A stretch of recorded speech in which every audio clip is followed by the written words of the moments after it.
हजवेरी महल में गुलाब की कली को देख के कहने लगे, या अल्लाह जितने भी मजमा आए अल्लाह इस तरह उनको खुशबू दे दे, उनमें ऐसी महक हो, ऐसा हुस्न हो, ईमान में भी, जिस्म में भी, जान में भी, ऐसी मोहब्बत, ऐसी खुशबू, अल्लाह उनको ऐसे मुअत्तर कर दे।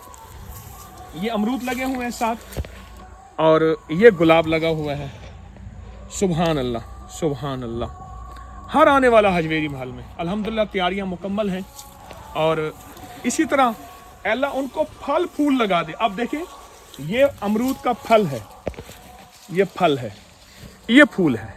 अल्लाह उनको ऐसे फल फूल लगा दे, रिज़्क़ के, बरकत के, दौलत के, इज्जत के, आबरू के, अपनी करम और अता के फल फूल लगा दे इंशाअल्लाह। फकीर की दुआएं हैं। हजवेरी महल के सवारब दुरूद में के किले में आने वाले के लिए दुआएं। जज़ाकल्लाह।